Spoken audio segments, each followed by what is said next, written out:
Halo semuanya, selamat wayah kieu ya dimanapun kalian berada. Kembali lagi bersama Mamang dan di video kali ini kita bakal lanjutin manhwa pembalasan bangsawan pembunuh. Kita masuk di part 42. Di awal video ini, sepersekian detik sebelum mereka bertabrakan, Xian pun menggunakan tekniknya Fog Sword Rushing Fog Storm yang dikombo dengan teknik serial attack yang mampu memotong lengan sekaligus kepala Balrog di sana. Akan tetapi, di luar dugaannya, Balrog tersebut masih belum musnah. Bahkan, Balrog tersebut berbicara padanya, di mana Xian merupakan manusia pertama yang sampai di tempat ini. Tetapi, Xian takkan bisa mengalahkannya.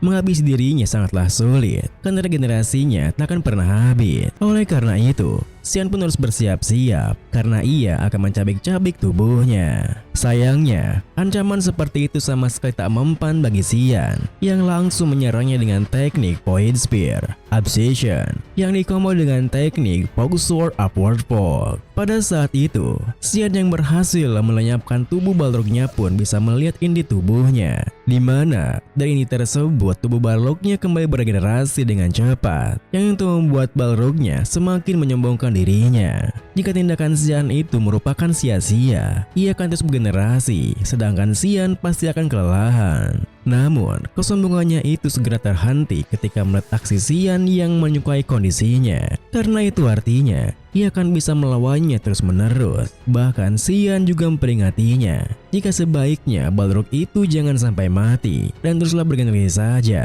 Kita beralih kepada Luna dan juga Lamela, yang nampaknya tengah berusaha keras menyingkiri keruntuhan yang menimpa Xian dengan menggunakan magicnya. Akan tetapi, sekeras apapun mereka berusaha, magic mereka tak ada yang mempan pada runtuhannya. Dan kalau terus begini, mereka akan melakukannya tanpa henti. Hal itu pun membuat Luna menduga-duga pastilah ada semacam penghalang yang melindungi runtuhannya. Dan kalau duganya benar, berarti mereka tak akan bisa berbuat apa-apa, yang buatnya berandai-andai jika saja ada Seth bersamanya. Lalu, di saat Luna berandai-andai begitu, Karen pun muncul mendekat dengan senyumannya, di mana ia bersyukur Luna baik-baik saja setelah insiden sebelumnya. Oleh karena itu, Karen yang tahu jalan untuk keluar dari sana pun segera mengajaknya untuk pergi bersamanya. Tapi sayangnya, ajakannya itu langsung ditolak oleh Luna, hingga Karen yang tak mengerti dengan alasannya pun bertanya apa maksudnya, karena tempat ini bisa runtuh kapan saja, dan Luna harus keluar dari tempat ini segera mungkin. Dengan sikap dinginnya, Luna pun memberitahunya jika Xian terperangkap di bawah sana, dan kalau Karen tak mau membantu, Karen bisa pergi lebih dulu meninggalkannya di sana. Tentu saja, Karen yang merasa mustahil jika Xian masih bisa bertahan hidup dari hantaman runtuhannya pun menentang keras tindakan Luna. Sehingga, di saat Luna memberitahunya jika Xian takkan mati semudah itu, Karen pun tak lagi bisa menjaga ketenangannya, di mana ia langsung berteriak mengungkapkan perasaannya yang ditahan selama ini. Sebenarnya, kenapa Luna begitu terobsesi dengan Xian Pearl? Apa Luna sama sekali tak peduli dengan kelompoknya, Azra, Mor, dan Candil? Mereka semua mati di hadapannya. Apakah Luna berniat membuat kematian mereka menjadi sia-sia? Jika Luna tak berniat seperti itu, maka Luna harus ikut keluar dengannya dari sana. Karena tak seperti Xian Pearl, ia telah melayaninya begitu lama. Dan kalaupun Luna menumbuhkan rasa suka kepada seseorang, seharusnya seorang itu adalah dirinya. Karena tak ada pria lain di dunia ini yang peduli dengannya melebihi dirinya ini. Meski ia baru menyadarinya sekarang, baginya Luna itu ditakdirkan bersamanya. Sialnya, meskipun Karen terang-terangan mengungkapkan perasaannya seperti itu, Luna malah menganggapnya begitu menjijikan layaknya najis Mugalado. Meski Luna bisa bilang begitu untuk Xian, tetapi tidak dengannya, karena mendengarnya saja sudah membuatnya memuak. Tentu saja, respon Luna yang seperti itu hampir membuat Lamela tertawa. Meskipun begitu, Karen yang telah dibutuhkan oleh budasinya sendiri sama sekali tak peduli jika Lamela menertawakan cintanya, karena kalau perlu, ia akan membawa Luna secara paksa.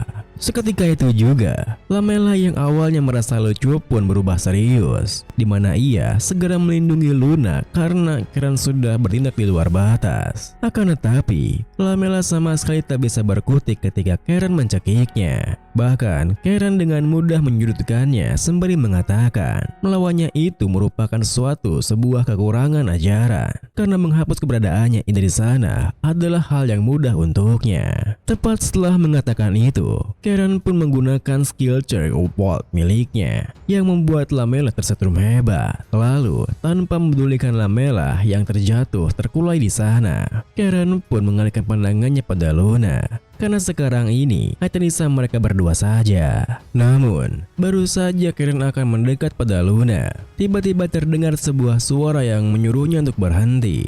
Sehingga Karen yang mengira jika ada penyintas lain di sana pun langsung berteriak menanyakan identitasnya, sekaligus memintanya untuk menunjukkan dirinya. Seketika itu juga, sosok suara itu pun menunjukkan seringainya sembari mengatakan ia akan menunjukkan dirinya, tapi sebagai gantinya Karen harus membayar sikap kurang ajarnya itu. Di sisi lain, Seth nampaknya terbangun di sebuah tempat yang tidak terasa asing baginya. Namun saat ia berusaha mengingat apa yang terjadi setelah ia terkena serangan Remy Haram dan juga bertanya-tanya apakah ia telah mati di sana, tiba-tiba saja ada seorang wanita yang muncul dari belakang yang memberitahunya jika Seth sebelumlah mati. Selain itu, wanita itu juga menyapanya karena lama tak berjumpa. Mendengar sapaannya yang memanggilnya Pawarista Harkan, dan seolah mereka telah berjumpa sebelumnya. Seth yang merasa aneh tak mengenalinya pun tentu menanyakan identitas wanita tersebut. Sehingga wanita itu yang terus mendekat pun tersenyum menjelaskan Seth mungkin tak mengingatnya karena sudah lama, tetapi ialah yang menyelamatkannya saat Seth sekarat. Akan tetapi, karena ia lebih tertarik dengan bocah yang sedang Seth temani, ia pun harus meminjam tubuh Seth sekali lagi. Tepat setelah penjelasannya itu, tanpa pedulikan Seth yang masih kebingungan, wanita itu pun menarik kepala Seth agar ia bisa mencium bibirnya. Dan dengan ciuman itu, wanita itu pun merasuki tubuh Seth di alam lain di mana Sian berada. Lalu, tanpa tahu jika tubuh Seth telah dirasuki oleh seseorang, Sian yang fokus dengan Balrog di sana terus saja menyerangnya tanpa ampun. Mulai dari teknik Fog Sword Egg Fluttering Petals, Fog Sword Upward Fog, Apply teknik Cross Point, sampai teknik Point Spear Obsession yang mampu menghancurkan inti regenerasi Balrognya, sampai tubuhnya pun berubah menjadi pasir dengan selembar Demonic Scripture. Melihat hal itu, bersama dengan lembar Demonic Scripture-nya yang hancur, Sian pun merasa ia sia-sia datang ke sana, karena kalau Kaeram sudah bangun, Kaeram pasti bisa langsung menyadari hal ini. Akan tetapi, Kaeram terlalu memaksakan dirinya sewaktu pertempuran bersama Boris sebelumnya, dan sekarang masih tertidur entah sampai kapan.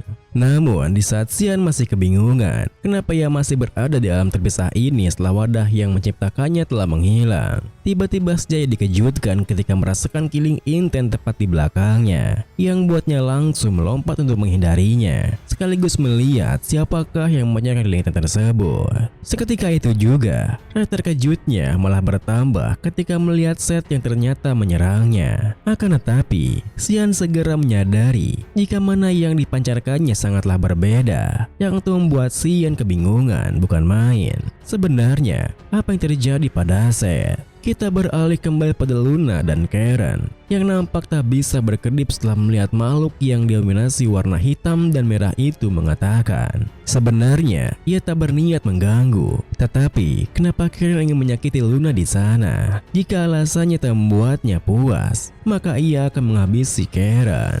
Namun, alih-alih menjelaskan alasannya, Karen yang merasakan tekanan yang begitu dahsyat dari makhluk itu malah bersiap dengan pedangnya, karena ia menduga jika makhluk tersebut pastilah Remy Haram yang asli. Oleh sebab itu, tanpa memedulikan penekanan makhluk itu yang ingin mendengar alasannya, Karen yang berniat untuk menundukkan dan menjadikan Remy Haram miliknya pun langsung saja menarik keluar pedangnya. Sayangnya, tindakannya itu langsung disadari oleh makhluk tersebut yang langsung melintir tangan kanannya dengan mudahnya sembari bertanya, berani menyerang tanpa menjawab pertanyaannya lebih dulu. Apa Karen tak bisa lebih sopan lagi? Terlebih, hanya dengan menjentikan jarinya, tangan kanan Karen pun hancur seketika, yang membuat Luna terkejut diam di tempatnya. Akan tetapi, aksi makhluk tersebut tak berhenti sampai di sana, di mana makhluk tersebut langsung menghantamkan Karen ke dinding, memerangkapnya di sana sembari kembali menanyakan jawabannya. Tentu saja, hanya orang kesakitan yang keluar dari mulutnya, yang membuat makhluk tersebut merasa Karen menyedihkan, karena erangan kesakitan tersebut akan menjadi kata-kata terakhirnya sebelum makhluk itu menghabisinya dengan teknik miliknya, Corrupted One's Power, Giganexia. Lalu, setelah menghabisi Karen begitu saja, makhluk itu pun mengalihkan pandangannya pada Luna bertanya, bagaimana dengan ucapan terima kasihnya, yang membuat Luna bersentak dan langsung berterima kasih kepadanya. Melihat reaksinya yang cukup ketakutan, makhluk itu pun penasaran apakah ia terlalu kejam pada Karen. Meskipun begitu, di saat Luna bertanya padanya, apakah ia Remi Haram dan apa yang akan dia lakukan padanya, makhluk itu segera mengiyakannya dan memberitahunya jika ia tengah mengamatinya, yang membuat Luna penasaran akan apa yang ia pikirkan.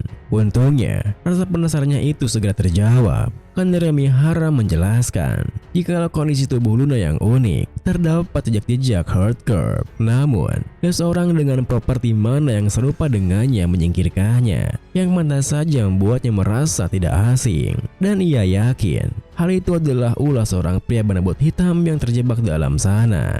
Mendengar penjelasannya, Luna yang kebingungan pun sontak bertanya, apakah Remi Haram sedang membicarakan Xian? Akan tetapi, alih-alih menjawabnya, Remi Haram malah tertarik dengan hubungan kedekatan Luna dan Xian. Hingga di saat Luna bertanya apakah Xian baik-baik saja, Remi Haram pun memberitahunya jika ia tak perlu khawatir karena kemungkinan Xian sedang berada di tengah percakapan dengan pemilik keruntuhan ini. Meskipun begitu, apakah Luna tak masalah jika Lamela dibiarkan mati begitu saja? Luna yang menatap Lamela dengan sedih pun menjelaskan, itu sudah terlambat. Luka fatal seperti itu tak bisa ditangani bahkan dengan healing magic sekalipun. Ini sudah menjadi tanggung jawabnya. Karena itu, ia harus menanggung ingatan ini hingga hari ia mati. Mendengar penjelasannya, tiba-tiba saja Remi Haram beritahunya jika sebenarnya ada satu cara untuk menolongnya. Akan tetapi itu ada syaratnya, dan kalau Luna memenuhi syaratnya itu, dengan senang hati akan ia bagikan kebenaran yang ia punya. Sementara itu,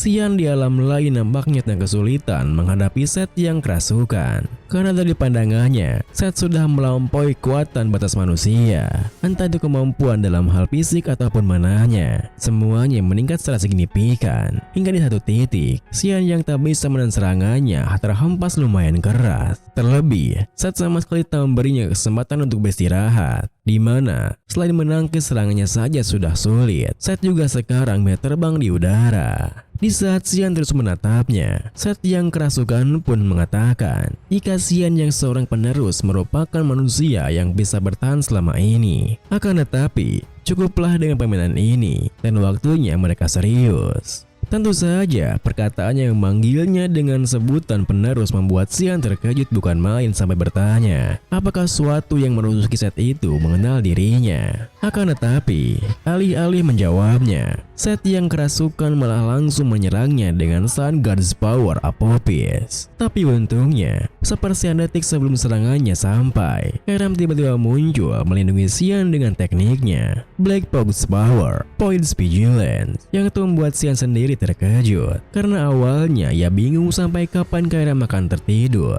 dan juga apakah Karam tidur dengan nyenyak. Karam yang nama kesal pun memberitahunya jika tidur sebanyak apapun tetap saja masih terasa lelah, dan setelah ini pun ia akan tidur lagi saja. Namun belum sempat Xian mengatakan apapun, Seth yang kerasukan kini menghampiri mereka sembari menyapa Karam, di mana mereka sudah lama tak berjumpa dan terakhir kali mereka bertemu saat perang melawan God Demon. Dengan ketusnya, Karam pun menghardiknya jika sikapnya itu kurang ajar sekali karena sok dekat setelah mengganggu masternya. Terlebih, apakah tak masalah merusak manusia dan banyak bertingkah seperti itu? Mendengar perkataannya, sesuatu yang merasuki Seth pun yang disebut Saint God Zabulon pun tersenyum menjelaskan, apakah Karam tak lihat tato di dada anak ini yang merupakan lambang suku Caharka bahkan yang melayaninya, di mana ia bisa ikut campur masalah manusia hanya untuk suku tersebut. Oleh karena itu, nenek tua seperti Kairam pun tak usah cemberut begitu, hanya karena ia sedikit bermain dengan masternya. Tentu saja, apa yang dikatakan Sabulo membuat Kairam merasa kesal. Bahkan, meskipun cara bicaranya terasa aneh bagi Xian yang penasaran dengan kehadirannya di sana bertanya, kenapa Sengan Sabulo melindungi Demonic Scriptor. Tanpa berbasa basi, Sabulo pun beritahunya jika ia hanya minjamkan tempatnya saja. Kuil ini awalnya dibangun oleh suku yang melayaninya. Ialah yang Boremihara masuk pasca perang besar. Tindakannya ini hanya untuk mencegah penyalahgunaan di Pademangan saja. Dan sekarang gilirannya untuk bertanya pada Xian, kenapa Xian ingin mengambil Remihara. Melihat wajah seriusnya, tanpa keraguan sama sekali, Xian pun mengatakan jika ada seorang yang harus ia lenyapkan, tetapi untuk melakukannya, ia membutuhkan Demonic Scriptor itu. Dan meskipun dewa sepertinya juga menghalanginya, ia tetap bisa menghabisinya. Namun, meskipun Xian mengatakannya dengan serius, Sabulo malah merasa lucu hingga tertawa terbahak-bahak karena Xian mau menghabisi apapun yang menghalanginya sekalipun itu seorang dewa. Dan bisa-bisa mungkin Xian akan bilang kalau ia juga bisa menghabisi Supreme God. Tentu saja, tingkah yang seperti itu membuat Xian merasa kesal karena ia tidaklah main-main. Meskipun begitu, pada akhirnya Sabulo memutuskan jika ia akan mengawasi perjalanannya melalui tubuh Set, yang tentu membuat Xian penasaran bagaimanakah dengan pemilik asli tubuh itu. Karena rasanya berlebihan kalau Sabulo berkata begitu, tanpa tahu jika Xian merasa aneh karena tubuh seorang lelaki bicara dengan gaya seorang wanita. Sabulo pun menenangkannya jika ia akan menggunakan tubuh Set kelebutu saja, dan selagi ada dirinya, Set ini tak akan pernah mungkin bisa mati. Mendengar hal itu, bersamaan dengan Kairam yang kembali tidur, Xian pun terdiam memikirkan hal itu. Karena berarti Set akan mati gara-gara demam seperti kehidupan yang sebelumnya. Di saat Xian berpikir seperti itu, Sabulum yang merasa jika sudah saatnya untuk mereka pergi pun langsung saja mengentarkan kakinya ke tanah yang buat lantainya bergerak naik. Video ini pun diakhiri dengan lalu tanpa pedulikan kebingungan Xian akan pergerakan lantainya, Sabulum pun berpamitan dengan mengatakan sampai bertemu lagi penerus.